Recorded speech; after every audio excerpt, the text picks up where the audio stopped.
Parenthèse managériale. Un rendez-vous proposé par la Maison du Management en partenariat avec Media Meeting et Courrier Cadre.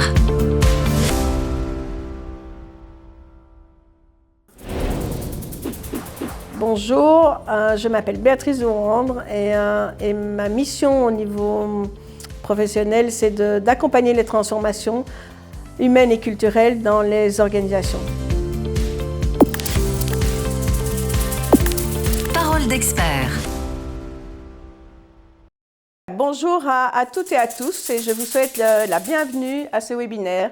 Je suis vraiment très heureuse de vous faire découvrir ou de mieux appréhender ce champ complexe de la culture dans les organisations parce que c'est souvent méconnu et non traité dans l'accompagnement des transformations. Et j'ai envie de vous dire aussi que tout en appréciant et en vous remerciant vraiment de votre venue à ce webinaire, en même temps, je serais quand même encore plus réjouie aussi si nous pouvions vraiment nous rencontrer en live. Aussi, ce que j'ai envie de vous proposer, si l'envie vous en dit, n'hésitez pas à me contacter et nous pourrons avoir un échange et répondre à vos questions de vive voix et j'en serai ravie.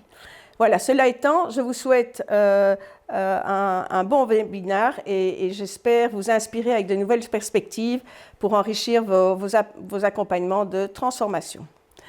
Alors, juste un petit mot de cadrage sur mon univers professionnel dans lequel va s'inscrire vraiment l'apport que je vais vous transmettre à travers ce webinaire. Tout d'abord, ma mission qui est vraiment d'accompagner les transformations au niveau humain et culturel. Et c'est vrai que dans cette crise globale qui nous touche tous profondément, cette nécessité des transformations dans ce champ-là me paraît de plus en plus cruciale et important.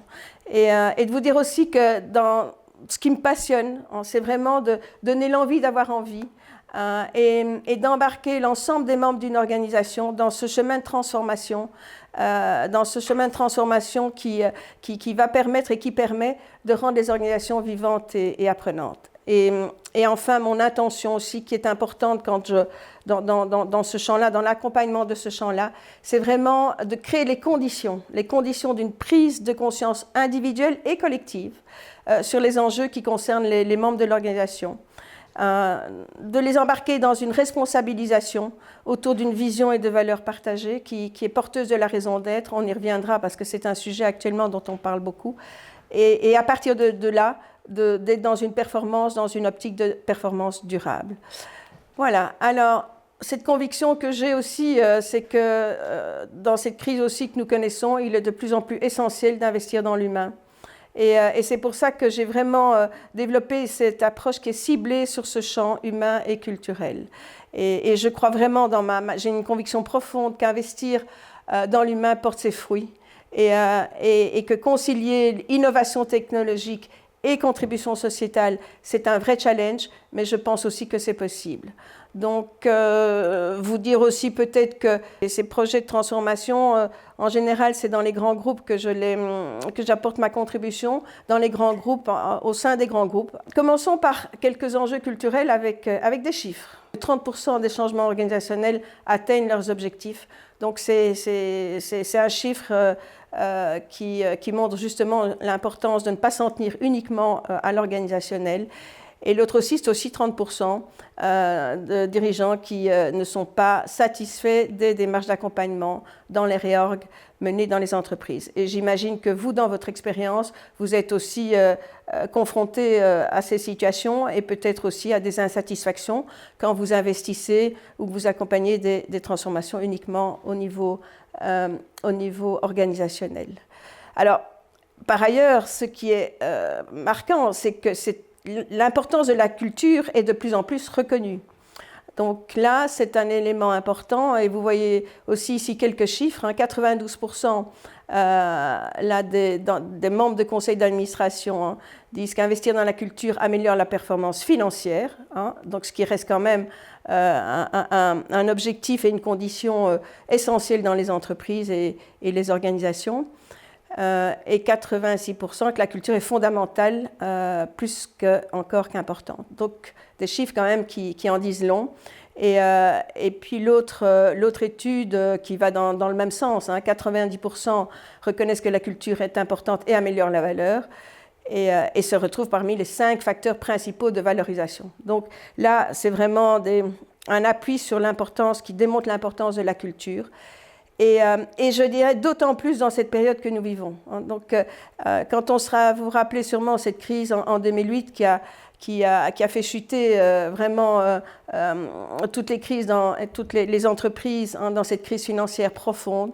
Ce qui est intéressant de voir, c'est que après la crise, ce sont les entreprises qui avaient une culture plus forte et plus saine qui ont eu ce rebond beaucoup plus marquant que les entreprises qui avaient des résultats moyens dans le marché. Et donc je me dis que c'est vraiment important d'en prendre conscience actuellement pour se dire que plus vous allez investir dans une culture qui va devenir saine et performante, plus vous allez avoir un facteur de résilience pour cette sortie, pour l'après-crise et la création de ce fameux next normal, cette exigence de faire autrement et pas plus de la même chose après la crise. Un autre élément chiffré aussi, c'est ce paradoxe peut-être entre la reconnaissance d'une culture qui est nécessaire et en même temps la difficulté de la gérer. Ouais. Et ça, c'est ce qui va nous amener au cœur de ce que je vais vous présenter dans ce webinaire. Vous voyez aussi les chiffres ici, 80% estiment qu'une organisation est condamnée à la médiocrité si elle n'a pas une culture performante, 68% qu'une culture est une source d'avantages concurrentiels, mais j'aurais donc 76% qu'elle est modifiable et 65% qu'ils doivent modifier leur culture, qu'ils sont conscients qu'ils doivent transformer leur culture. Et alors là, c'est le chiffre quand même marquant, c'est que moins de 10% réussissent à en construire une. Donc, un dernier élément aussi d'attention, de vigilance, c'est de se rendre compte que, encore actuellement, dans les conseils d'administration, la culture d'entreprise n'est pas encore considérée vraiment comme une priorité. Donc 20% seulement dans des membres de conseil d'administration, dans ces études toujours, prennent en considération la culture de l'entreprise. Donc vous voyez, c'est pas suffisant. C'est pas suffisant si vraiment on considère que la culture est importante. Et ceci aussi, parce que ça va nous amener justement au point suivant que je vais développer avec vous, qui est l'approche de Barrett. C'est justement ici, c'est très intéressant, 96% donc de nouveau estiment que la culture est importante, qu'elle est clé. Et de nouveau, cet écart, ce 28% qui comprennent la culture. Et donc de l'intérêt de comprendre la culture pour pouvoir capitaliser sur cette culture que tout le monde reconnaît comme importante. Alors pour ce faire, je vais vous présenter la méthode Barrett et je vais commencer par les fondements méthodologiques. Dans un point suivant, je vous en parlerai de manière plus concrète avec des résultats d'un diagnostic. Donc d'abord pour présenter le Barrett Value Centre créé par Richard Barrett. Je vais vous dire que j'ai eu la chance de rencontrer Richard Barrett au tout début où il a développé son approche et ce diagnostic culturel. C'était en l'an 2000, donc vous voyez qu'il y a déjà pas mal d'années. Je l'ai rencontré, je suis belge, mais je me suis expatriée en grande partie en France pour travailler. Et donc là, il était en l'an 2000 à Bruxelles sur dans un colloque sur le leadership du XXIe siècle. Et il a présenté son approche et son diagnostic. Et là, je me suis dit, OK, c'est ce que je cherchais pour vraiment être plus efficace et avoir une approche plus pragmatique aussi dans le traitement des valeurs. Les années 90, c'était vraiment le début des valeurs dans les entreprises. Les comités de direction partaient au vert et ils revenaient avec les cultures de l'entreprise. Et très souvent, c'était communiqué de manière très top-down. Et donc, c'est comme une pilule à avaler. Moi, j'ai juste pas envie de l'avaler. Donc c'est le problème que ça a créé pas mal de résistance et beaucoup d'insatisfaction aussi dans tout ce champ, dans la gestion de ce domaine des valeurs dans les entreprises. Donc, quand Barrett a présenté cet outil, je me suis dit, là, c'est vraiment un élément important, concret, pour aider à être efficace dans ce champ culturel. Et c'est d'ailleurs leur cœur de métier. Vous voyez, c'est une organisation qui est très agile, qui s'est développée au fur et à mesure des années et qui prend de plus en plus d'ampleur.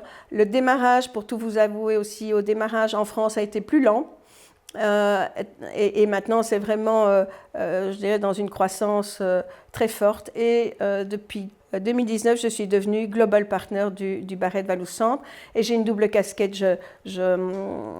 J'intègre donc les diagnostics et toute l'approche de Barrett dans mes accompagnements de transformation et en même temps, je certifie les consultants à cette méthode.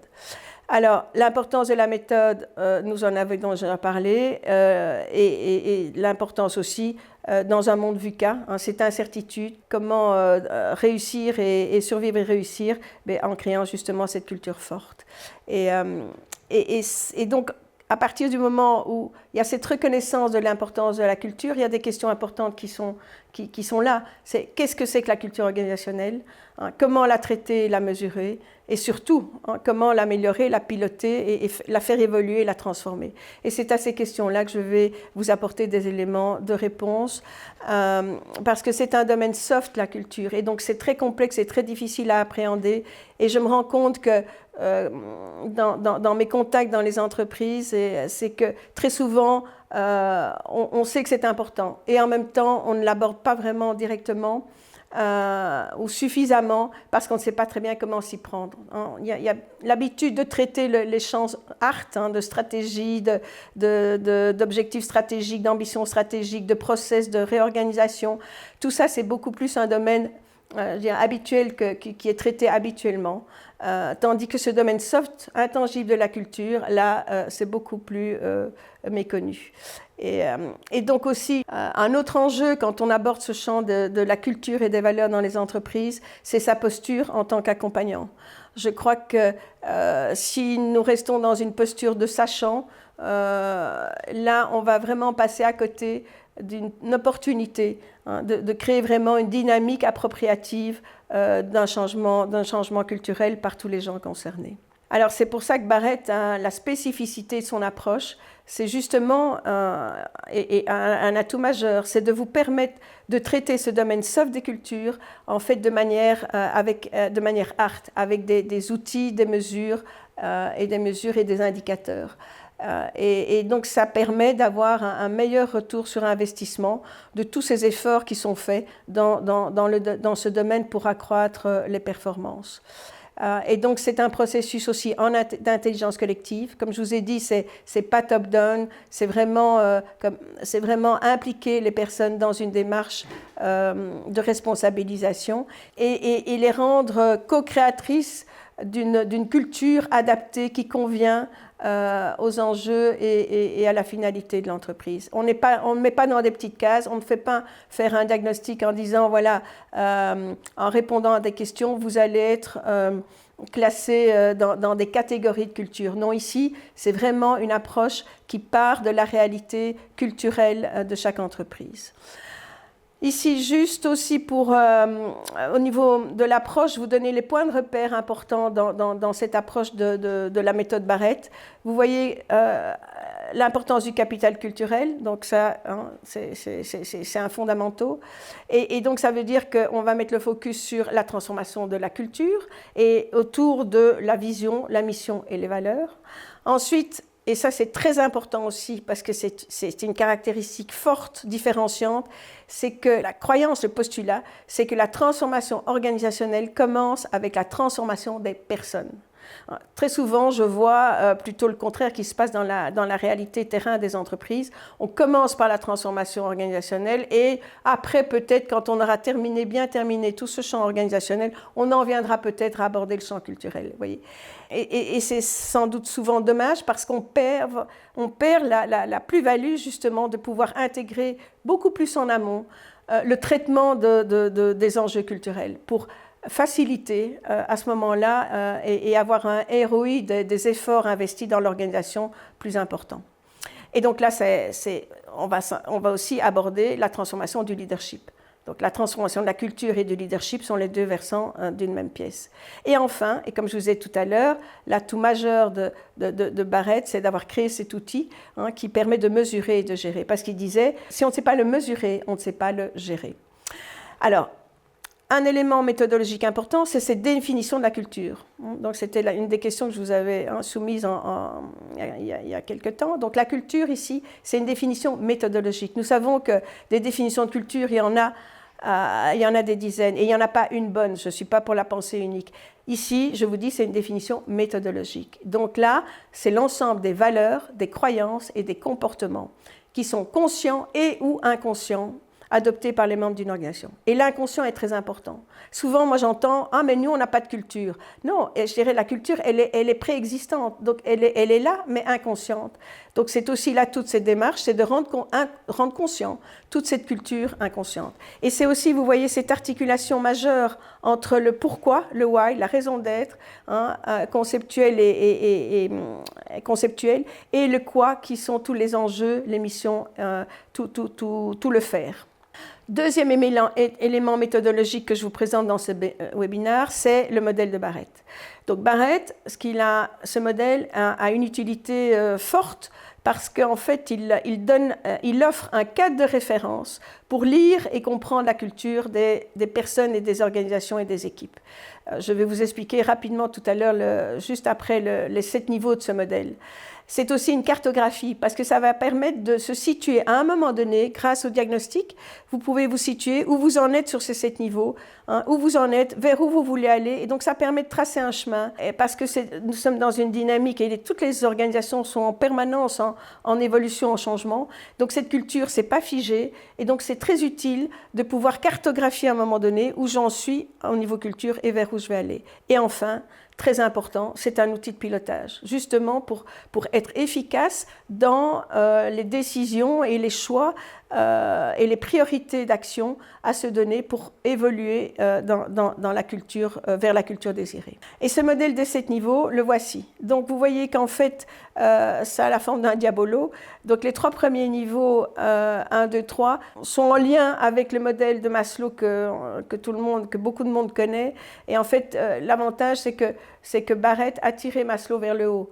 Mais au départ, le niveau 1 correspond au niveau des besoins physiologiques. Les besoins physiologiques et la sécurité. Barrett les a regroupés dans le niveau 1 de viabilité. Et le niveau 2, c'est le niveau d'appartenance de Maslow, qu'on appelle ici le niveau des relations. Et ce sont les relations qui sont fondamentales, utiles pour le bon fonctionnement d'une organisation, tant en interne, entre les membres de l'organisation, avec le respect, l'écoute, les fondamentaux de la communication, qu'en externe, avec les relations clients. Par exemple, et la satisfaction, c'est le b.a.-ba. Si une entreprise ne satisfait pas ses clients, sans clients, elle ne va pas survivre longtemps. Donc là, nous sommes le niveau 2, relations fondamentales, utilitaires pour l'organisation. Et le niveau 3, c'est le niveau de la performance. C'est un niveau qui est très habituel, c'est un champ très, très connu et souvent préférentiel je dirais dans l'histoire, c'est atteindre l'excellence, c'est-à-dire la performance opérationnelle. Tout ce qui touche les bonnes pratiques, les process, l'efficacité, la qualité. Vous vous souvenez, on a beaucoup investi et beaucoup travaillé tout ce champ-là dans les entreprises. Et dans ces 3 premiers niveaux, vous voyez aussi dans ce modèle qu'il y a des mots qui sont écrits en rouge à chacun de ces 3 niveaux. Si je prends le niveau 1, vous voyez le mot contrôle. Tous ces mots rouges, c'est ce qu'on appelle dans la méthode, on appelle ça des valeurs potentiellement limitantes. Donc très important, rien n'est négatif, c'est potentiellement limitant. Et donc le but de cette approche, c'est que si... on se dit, le contrôle est une caractéristique de notre fonctionnement actuel en tant qu'organisation, de se poser la question, est-ce que ce contrôle, est-ce qu'il est positif ou est-ce qu'il a des effets potentiellement limitatifs? En sachant que si je suis, en général, si je suis sous stress, qu'est-ce que je vais faire? Je vais avoir tendance à être dans du surcontrôle. Et quand je suis dans ce surcontrôle, j'ai un effet limitant, par exemple, sur la responsabilité, la prise d'initiative de mes collaborateurs. Et donc, vous voyez, c'est un questionnement qui est proposé et on ne donne pas de réponse. Le deuxième niveau, vous voyez aussi les potentiellement limitants. La compétition interne, c'est vrai que ça a été souvent, dans l'histoire, c'était un facteur de compétitivité et donc de bons résultats. Pour avoir les meilleurs résultats, on est en compétition interne. En même temps, posons-nous la question, les effets limitatifs aussi, les freins que peut avoir cette compétition interne. Et enfin, dans le niveau 3, la bureaucratie. Moi, je suis frappée de voir, et c'est une tendance très, très, très humaine, c'est qu'on a tendance, pour résoudre un problème, à mettre plus de règles ou plus de process, et en sachant qu'en faisant ça, on renforce les dysfonctionnements. Donc l'important ici dans ce modèle aussi, c'est de vous montrer qu'il y a moyen de sortir de ce cercle vicieux des dysfonctionnements en entrant dans le niveau 4. Le niveau 4, c'est le niveau de l'évolution. C'est un niveau important, c'est comme la clé, mettre la clé dans une serrure. Vous voyez aussi dans cette image du diabolo, de la clé de la serrure. C'est le niveau où j'ai le courage de me remettre en question, de challenger, de sortir de ma zone de confort, de me remettre en question, de voir un peu quelles sont mes peurs sous-jacentes qui font que j'ai des comportements défensifs et contrôlants, Et donc, c'est l'ouverture au changement, c'est l'amélioration continue, l'apprentissage continu, l'agilité tant attendue dans les entreprises actuellement. Donc, vous voyez, et tout ce que la crise aussi a impacté et a permis un engagement et une plus grande réalité de cette prise en compte de ce niveau d'évolution. Et ce niveau d'évolution, à ce moment-là, ouvre le champ vers les niveaux 5, 6, 7. Et là, le 5, c'est créer une cohésion d'authenticité, une communauté humaine où les gens ont envie de se sentir engagés ensemble dans un projet commun avec des valeurs partagées. Le 6, c'est des relations beaucoup plus fondamentales que le niveau 2, c'est en miroir par rapport au niveau 2. Et donc, c'est des collaborations, la collaboration transverse, qui est souhaitée par rapport au fonctionnement silo du niveau 3, qui est encore un grand dysfonctionnement courant, malheureusement, dans les entreprises et les organisations. Donc, le niveau 6, la collaboration transverse, la collaboration avec les clients, vraiment créer un partenariat. Voilà, donc tout ce champ-là des alliances et des partenariats pour arriver au niveau 7, donc cette contribution au monde avec les enjeux de la raison d'être et maintenant en France avec la loi Pacte, on se rend bien compte que c'est un enjeu culturel aussi, de voir jusqu'où on est capable et on met l'énergie pour vraiment être walk the talk par rapport à la raison d'être. Donc je vous disais ça, c'est les éléments méthodologiques fondamentaux que je vous présente et je suis consciente très rapidement pour arriver maintenant au diagnostic dont je vous ai parlé. Alors, ce diagnostic, donc les Barrett Analytics, donc deux atouts, deux avantages, rendre l'intangible tangible de la culture et lier culture et performance. Et vous voyez ici, c'est un exemple pour vous montrer au niveau des indicateurs, des indicateurs de mesure, de se rendre compte qu'en fait, quand on travaille dans le champ intangible de la culture et des valeurs, les indicateurs sont des indicateurs de cause. Donc, c'est avoir un impact indirect sur les indicateurs de productivité, d'efficacité que les entreprises utilisent dans leur gestion et les indicateurs outcome de la fidélisation, la loyauté des clients. Donc, on travaille par ricochet, mais ce sont des indicateurs qui ont un impact important sur les autres indicateurs. 3 questions quand on réalise ce diagnostic qui se fait en ligne. 3 simples questions. Et donc, ça prend 5 à 10 minutes pour y répondre. Première question, on vous donne une liste de plus ou moins 100 valeurs, comportements, dont choisir les 10 qui pour vous représentent le plus qui vous êtes en tant que personne. La deuxième, dans une autre liste avec des valeurs un peu différentes parce qu'elles intègrent des valeurs d'organisation. Là, on vous demande de choisir les 10 qui, pour vous, vous paraissent le mieux caractériser le fonctionnement actuel de votre organisation. C'est votre organisation ou votre équipe, ça dépend du périmètre que vous voulez évaluer. Et la troisième, c'est identifier ou choisir les 10 qui, pour vous, représentent le mieux ce qui va permettre à l'organisation de continuer à se développer pour fonctionner à son plus haut niveau de performance. Et vous voyez, avec ces 3 simples questions, en fait, on a des livrables qui ont énormément d'importance pour pouvoir vous aider à traiter et à piloter les évolutions culturelles. Le livrable des valeurs perso, c'est en fait, vous avez là un profil valoriel, c'est-à-dire les forces toute cette richesse humaine des membres de l'organisation, les forces personnelles qui sont des motivations internes et des sources d'engagement de votre personnel. La deuxième question sur la culture actuelle donne en fait un bilan culturel des forces et des freins de la culture actuelle. Et la question sur les valeurs de la culture désirée, ça vous donne les leviers prioritaires pour faire évoluer votre culture. Donc voilà un premier résultat d'un diagnostic de Barrett. Et vous voyez que ce résultat que je vous présente là, c'est le résultat de ce qu'on appelle le top 10 des valeurs perso, des valeurs de la culture actuelle et culture désirée. Et vous voyez aussi que c'est vraiment en lien avec les 3 questions que je vous ai présentées juste avant. Donc la valeur perso, c'était la réponse au choix des valeurs personnelles en tant que personne. Et là, vous voyez le résultat. Dans ce diagnostic, c'est un résultat vous voyez aussi overall group à droite, de 96 personnes qui ont répondu. Et donc, sur les 96, donc, chacun a voté 10 valeurs perso. Et donc, vous voyez que sur l'ensemble de ces 960 valeurs, Vous voyez ici le top 10 de tous les top 10 des participants. Donc vous voyez, elles sont inscrites en dessous par ordre décroissant. Bienveillance est la valeur qui arrive en numéro 1 dans le top 10 des valeurs de la culture personnelle. Et vous voyez en ordre décroissant. Donc vous voyez le nombre de votes, vous voyez, c'est inscrit à côté du mot. Et vous voyez aussi le niveau auquel correspond chacun de ces mots-clés. Parce que, évidemment, pour que ça tienne la route au niveau méthodologique, chaque valeur comportement, chaque mot-clé doit être uniquement relié à un seul de ces 7 niveaux.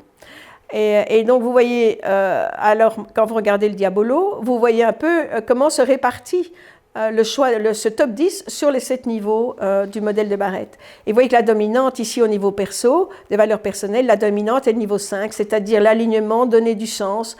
Et c'est un niveau de maturité en général qu'on retrouve dans nos populations ici actuellement, hein, dans les entreprises. Alors, deuxième diabolo, c'est la photographie, hein, parce qu'en fait, ceci, c'est comme une photographie à l'instant T au moment du diagnostic, hein, de la perception de tous les membres qui ont répondu, ici des 96 personnes. Donc, la culture actuelle, vous voyez leur perception, hein, de leur culture actuelle. Hein, vous voyez dans le diabolo, les points bleus, ça, ce sont les forces, les valeurs positives. Et le point rouge, là, qui apparaît, c'est... Vous voyez en dessous, dans la liste en dessous du top 10, vous voyez fonctionnement en silo. Comme je vous avais dit, c'est un des 10 fonctionnements que je vois le plus apparaître dans les diagnostics actuels, dans les administrations et dans les organisations. Et ce fonctionnement en silo, c'est une valeur potentiellement limitante du niveau 3. Et donc, vous voyez aussi qu'il y a un niveau vide, un niveau 5. Donc, c'est les questions à se poser à ce moment-là. Le niveau 5 est aussi vide dans la culture désirée. Vous voyez le diabolo de la culture désirée. Et donc là, je ne vais pas entrer dans les détails maintenant, mais quand on débriefe ça avec les participants, avec les répondants, c'est très important de se questionner sur justement ce niveau vide. Quel sens ça a, quel sens il donne et qu'est-ce qu'ils peuvent en retirer d'utile. Et donc le niveau, vous voyez aussi en bas le top 10 donc, de ces valeurs qui caractérisent la culture actuelle. Et puis le dernier diabolo, le troisième, on n'en reste pas aux forces et aux freins actuels. Ce qui est excellent ici, c'est qu'on donne aussi les leviers pour progresser. Donnés par les personnes elles-mêmes. Et donc, vous voyez aussi le profil. Et là, c'est très clair, les trois, je dirais, ils disent que ce qu'ils perçoivent, hein, c'est que pour faire évoluer cette culture d'entreprise qui est déjà excellente, qui est déjà très bonne, ben, il faut vraiment encore cultiver et maintenir le niveau 2 des relations fondamentales, des relations de base, de l'énergie pour continuer la transformation, hein, aller de l'avant, continuer à s'ouvrir au changement et mettre vraiment hein, là énormément d'action et d'attention dans créer des relations de partenariat plus fortes avec le point d'ancrage de niveau 7. Alors aussi, vous voyez que si vous regardez en bas les 3 listes des top 10, vous voyez qu'il y a des mots-clés qui sont spécifiques. Si vous prenez bienveillance en 1 dans la valeur perso, vous voyez que c'est une valeur intéressante parce qu'elle se retrouve aussi dans le top 10 de la culture actuelle. Donc ça, c'est un alignement fort entre ce que les gens ont comme valeur personnelle et ce qu'ils peuvent sentir vivre aussi, les valeurs qu'ils peuvent vivre dans l'entreprise. Et ça, c'est un facteur d'engagement énorme. Vous voyez aussi l'agilité, très intéressant, parce que ça se trouve dans les valeurs perso et dans la culture actuelle, désirée, mais pas dans la culture actuelle. Donc ça, si les décideurs et les responsables disent « Ok, l'agilité est important », ben ce sera facile d'embarquer les gens puisque ça s'ancre déjà dans leur motivation personnelle, dans leurs valeurs perso. Et enfin, vous voyez les mots en bleu, entre culture actuelle et culture désirée. Ça, c'est le nombre de valeurs dans le top 10 qui sont dans la culture actuelle et qui sont maintenues dans la culture désirée. Donc là, avec cet alignement-là, il y en a 3. C'est déjà, je dirais, on peut dire qu'ils sont déjà sur le bon track. Par rapport à leur perception de la culture actuelle et vers où ils veulent aller. Et ce diagnostic, ici, je vous ai en vous montrant ceci, je ne vous montre qu'un des résultats, qui est un résultat, je dirais, très marquant et très important. Et à partir des résultats du diagnostic, à ce moment-là, on peut en tirer un bilan culturel. Et le bilan culturel, moi, je l'ai appelé force, frein, levier. La force, c'est comment maintenir, consolider, cultiver nos forces, parce que ça c'est vraiment très précieux, hein, de se rendre compte aussi, de prendre conscience de ces forces et de les maintenir, de les cultiver. et on va les chercher dans toutes les valeurs positives qui sortent dans les résultats du diagnostic. Le frein, je vous en ai parlé, c'est les valeurs potentiellement limitantes qui se situent uniquement aux 3 premiers niveaux du modèle. Et donc là, c'est important de choisir quel est le frein qui sera le plus utile pour nous de travailler pour limiter les effets neutralisants. Et enfin, le levier pour évoluer. Et là, il se trouve dans les valeurs désirées, qui expriment ce vers quoi les personnes trouvent les actions et les domaines dans lesquels il faut agir pour progresser. Ici, vous avez un exemple, justement par rapport à ce diagnostic que je vous ai montré du top 10, ce résultat dans un projet client. Ici, vous voyez ce qu'ils en ont retiré comme feuille de route pour de bilan force, frein, levier. Donc en fait, ce travail se fait en travail collaboratif et donc vous voyez ici le résultat du choix par les 9 sous-groupes de cette population-là, le choix qu'ils ont mis de la force, du frein et du levier. Ici, ce que je vous donne ici, c'est vraiment un exemple et c'est une étape. Donc, je dirais, c'est prendre aussi conscience que tout cet accompagnement, le débriefing du diagnostic et puis toutes les suites qu'on y donne, c'est quelque chose qui s'inscrit dans une durée, dans un processus et qui se co-construit aussi chaque fois en fonction des résultats. Vous voyez ici, quand ils ont ce résultat-là, mais eux, c'est à eux de voir qu'est-ce qu'ils vont en faire, comment est-ce qu'ils vont consolider, est-ce qu'ils vont en prendre plusieurs. Donc moi, je les accompagne vraiment pour continuer à capitaliser sur tout ce qui se génère et se construit au fur et à mesure du processus. Je vais aussi vous montrer un élément important qui est, je dirais, c'est le diagnostic sur des sous-cultures. Parce que dans ce diagnostic donne le résultat global, je vous avais vu dans le résultat des top 10 là, pour les 96. C'est en fait le 96 là, c'est dans cette société-là, ça correspondait au CODIR, à tous les cadres et les managers. Donc cette population-là a répondu au diagnostic. Et donc ce qui permet aussi, en plus du résultat global que je vous ai montré, d'avoir des sous-résultats. Je vous montre ici un exemple d'un des résultats, parce que je vous ai dit, il y en a plusieurs, mais dans ce webinaire, le temps qui nous est imparti, j'ai fait une sélection de ce qui me paraissait le plus important à vous montrer.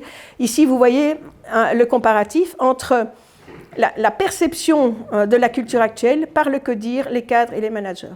Et donc ça, c'est en général très intéressant et très utile, parce qu'à ce moment-là, les conversations qui émergent, de voir qu'est-ce qui est semblable, qu'est-ce qui est différent. Ici, je sais que c'était vraiment, quand le CODIR a vu ça, il a été, parce que je commence à le débriefer avec le CODIR et ensuite avec les cadres et les managers, quand le CODIR a vu ces résultats, ça leur a fait vraiment sentir cet alignement et cette cohésion entre eux avec leur manager. C'était une très très belle surprise. Donc vous voyez, c'est vraiment, ça redonne aussi une énergie, une confiance pour continuer à avancer ensemble. Intéressant aussi, vous voyez que il y a une seule valeur potentiellement limitante qui apparaît dans la perception des 3 sous-cultures et elle est différente pour les managers. Eux, c'est la bureaucratie qui apparaît et pas le fonctionnement en silo. Donc tout ça est questionné. Qu'est-ce que ça veut dire la bureaucratie pour les managers de leur posture à eux? Donc tout ça suscite des conversations, des prises de conscience et des actions. Et vous voyez ici un autre résultat que je ne vous ai pas montré auparavant. C'est un résultat très important, c'est ce qu'on appelle le rapport de l'entropie culturelle. Parce que là, ce qu'on voit, c'est le pourcentage de toutes les valeurs potentiellement limitantes par rapport à toutes les valeurs positives qui ont été votées par les participants. Et donc, vous voyez que le CODIR, il y en a 18. Il y a 18%. Parce qu'il n'y en a qu'une qui apparaît dans le fonctionnement en silo, qui apparaît dans le top 10. Vous la voyez là au niveau 3 de la performance. Mais vous voyez aussi là, et c'est intéressant, toutes les autres valeurs potentiellement limitantes qui ont été votées par les membres du comité de direction. En dessous, vous voyez le comparatif avec les cadres. Là, ils ont 19%. Et vous voyez que le fonctionnement en silo, et vous voyez aussi toutes les autres votées par l'ensemble des cadres et les managers. Donc ça, quand on va aller plus à fond dans le traitement des dysfonctionnements et dans les plans d'action et des sous-cultures, c'est vraiment quelque chose qui a beaucoup d'utilité. Et vous voyez ici un élément, un score aussi, un autre score, c'est ce qu'on appelle le score culturel. Et là, c'est un vrai benchmark. C'est-à-dire que ce résultat-là, le Barrett-Valoussante fait travailler l'intelligence artificielle pour traiter les résultats et produit ce score culturel qui est un vrai benchmark. Donc, ça veut dire que ça peut être, c'est un indicateur qui est comparable aux résultats de n'importe quel sous-résultat ou de n'importe quel diagnostic culturel. Et donc, vous voyez par exemple ici pour le CODIR, c'est 56. Les cadres ont un score de 51 et 69 pour les managers. Et donc, ce qu'on voit ici, c'est que ce sont les managers qui ont la culture la plus saine et la plus saine, avec 69%. Et je vais vous dire aussi que, je vous ai dit tout à l'heure, et je vous répète, c'est une entreprise qui a d'ailleurs déjà fait un travail. Ils ne sont pas arrivés à ce niveau de culture saine et performante sans travail en préliminaire. Donc, ils sont arrivés là. Et c'est un excellent résultat, parce que je veux aussi, dans les temps actuels, dans d'autres diagnostics d'entreprise ou d'administration que je mène, on est souvent dans l'orange, le négatif, et trop souvent dans le très négatif. Je dirais pour boucler, et avec une approche un peu pragmatique aussi, de vous montrer qu'en fait ce diagnostic, il est vraiment aussi il peut être à l'origine d'un accompagnement centré sur l'ADN d'une organisation. Donc là, on parle d'un diagnostic, c'est vraiment un ouvreur de prise de conscience, de compréhension de la culture, des sous-cultures, et ça suscite, vous voyez l'étape 2 du débriefing, ça suscite des conversations apprenantes, des prises de conscience.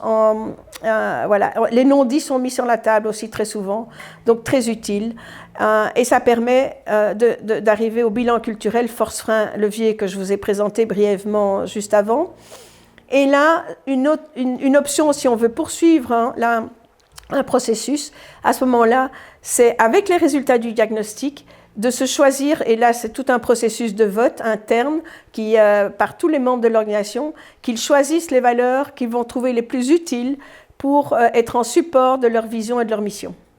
Et donc là, ou bien l'entreprise a déjà ses valeurs historiques, ça peut être intéressant de les revisiter, ça peut être intéressant de voir dans quelle mesure les personnes pensent déjà qu'elles elles font partie de la culture actuelle ou qu'elles sont nécessaires pour la culture désirée. Donc vous voyez, vous pouvez vraiment, si vous avez déjà des cultures d'entreprise, c'est l'occasion de pouvoir refaire le point là-dessus, ou bien les faire revivre. Voilà, parce que souvent c'est devenu des mots affichés, mais c'est pas vécu, incarné dans les comportements. Donc voilà, donc tout ce travail d'ADN autour de vision, mission, raison d'être, et les valeurs. Et l'étape suivante, elle est clé, parce qu'il ne suffit pas de rester dans le choix de valeurs. Il faut les incarner dans le quotidien. Et là, l'enjeu humain est le plus fort aussi. C'est comment je vais traduire les valeurs dans mes comportements avec mes collègues, avec les clients, avec toutes les parties prenantes. Et là, moi, je dis toujours, c'est éviter de tomber dans le piège d'aller de se critiquer, de pointer les coupables, de chercher les coupables. Nous sommes tous humains, personne n'est parfait. Donc, je pense que l'important, c'est plutôt d'être plus conscient chacun de soi, à un moment donné, de se dire on a une valeur respect, mais c'est vrai que là j'étais sous stress, j'ai peut-être un peu manqué de respect. Je crois que l'important c'est de pouvoir aussi, avec humilité, avec confiance et parler plus vrai et être dans cette dynamique de qualité humaine et de respect mutuel. Et ces valeurs, ces comportements, mais qui se mettent en phase aussi. Alors vous voyez la dernière étape là, mais c'est un cercle systémique, donc c'est pas une séquence linéaire, mais tout ce travail alors sur la transformation de la culture et du leadership avec l'apprentissage transformationnel, avec du travail collaboratif en intelligence collective, voilà tout ce qu'il y a moyen de mettre comme à disposition pour vraiment co-construire une organisation vivante et apprenante. Et vous voyez ici ce tableau qui reprend les éléments, les constituants de cet ADN de l'organisation, que l'approche avec les méthodes de l'approche Barrett qui permet vraiment de permettre aux membres de l'organisation de se questionner, de créer une vision partagée, de se sentir émotionnellement aussi, parce que ça c'est important. Il ne faut pas rester au niveau de la tête. C'est vraiment pour que cet ADN soit dans une réalité vécue, c'est vraiment important que chaque membre de l'organisation se l'approprie émotionnellement. Donc ça fait partie d'un processus. Et vous voyez toutes les pièces du puzzle ici de cet ADN, vers quoi aller, la vision, le pourquoi. Et la raison d'être, quand on parle beaucoup de raison d'être, je ne l'ai pas repris ici in extenso, mais c'est d'une certaine façon, ou bien la raison d'être, c'est l'ensemble de ses constituants, ou bien c'est l'un ou l'autre. Donc là aussi, je crois qu'il faut s'entendre pour chaque organisation. Moi, je m'adapte aussi à tout leur jargon identitaire porté et utilisé dans l'entreprise. Voilà, et dernière étape, de manière très pratique, vous voyez les livrables que peut donner ce projet où on travaille toutes les constituants de l'ADN. Une première étape, très souvent, la première étape, il est conseillé vraiment de mettre une mise en œuvre du diagnostic avec le que dire. Ici, vous voyez le cas de l'entreprise que j'ai utilisé ici, la première étape a été consacrée au diagnostic pour le que dire, les cadres et les managers. Parfois, c'est uniquement le que dire, donc ça dépend. Mais c'est important d'engager le top management en leur faisant d'abord expérimenter, qu'ils se rendent compte et qu'ils soient à ce moment-là volontaires et demandeurs d'embarquer les collaborateurs dans une deuxième étape. Donc dans la première étape, ce qu'on travaille, c'est le bilan culturel avec le résultat du diagnostic, et puis faire travailler sur une co-élaboration d'une ébauche de vision et de mission. La deuxième étape, on embarque l'ensemble des collaborateurs, donc ils répondent aussi au diagnostic. À ce moment-là, on a les plans d'action culturelle par unité, puisqu'on a les sous-résultats, par business unit, par département, par métier. Donc à ce moment-là, chaque responsable de business unit ou chaque directeur du CODIR peut travailler plus en profondeur les spécificités de sa culture, de la culture de la sous-culture de son périmètre de responsabilité. Et alors la vision et la mission, c'est très important de la faire, que les collaborateurs puissent aussi se l'approprier, donc un temps d'ouverture, de respiration, de dialogue, pour qu'ils s'approprient et qu'ils puissent même proposer des ajustements pour vraiment se sentir aussi partie prenante de cette vision-mission. Et les valeurs se votent, comme je vous ai dit tout à l'heure, par l'ensemble des membres de l'organisation, un processus de vote interne qui permet de faire émerger le top des valeurs corporate. Et la troisième étape, c'est ce que je vous avais dit aussi quand je vous ai présenté le schéma avec le cycle. Le cycle, c'est la concrétisation dans les comportements. Je conclurai en reprenant ce qui me paraît essentiel et qui me tient à cœur. Je dirais c'est d'abord se dire, et ça c'est Barrett qui disait, les organisations ne se transforment pas, ce sont les personnes qui se transforment. Okay? Ça veut dire que la transformation organisationnelle est liée de manière incontournable avec la culture, la transformation de la culture et du leadership. Et donc pour réussir cette transformation organisationnelle, ça ne se fait pas sans changement en profondeur des schémas mentaux et des comportements. Et je vois trop d'entreprises qui sont obligées de passer à des structures matricielles plus complexes, sortir du schéma trop simple de la pyramide classique. Et là, quelque part, c'est se rendre compte qu'en fait, ils mettent en place une structure matricielle, mais que les membres de l'organisation continuent à fonctionner avec les schémas mentaux de la pyramide. Et donc que ça grippe toute l'opérationnalité de la matrice. Et donc on se dit, mais oui, il faut un schéma plus simple, on va changer l'organisation. Mais non, ce n'est pas l'organisation qu'il faut changer. Ce sont les schémas mentaux des personnes, qu'elles se sentent acteurs co-responsables dans cette matrice organisationnelle. Et donc aussi, c'est plus un nice to have, cette culture, et surtout dans notre situation maintenant de crise profonde, c'est le moment où jamais lâcher des comportements, des croyances ou une illusion d'un retour en arrière pour oser s'aventurer et créer un futur qui va pour les générations futures. Pour moi, ça me paraît vraiment essentiel d'avoir ce courage-là. Et donc aussi que cette gestion du domaine des valeurs et de la culture, il faut nécessairement qu'elles soient en alignement stratégique. Je vois aussi trop de cas où ils ont travaillé, il y a eu des projets valeurs, mais c'était pas connecté à la stratégie. Et donc tout ce travail qui a été fait parfois avec des nombres considérables de collaborateurs, on me dit après, mais ça n'a pas servi à grand-chose puisque c'est resté comme ça dans le vide et ça n'a pas été connecté. Donc un investissement malheureusement pas suffisamment avec des résultats durables et marquants. Donc voilà, donc je vous remercie de votre attention. N'hésitez pas pour un échange verbal si l'envie vous en dit. Merci à vous.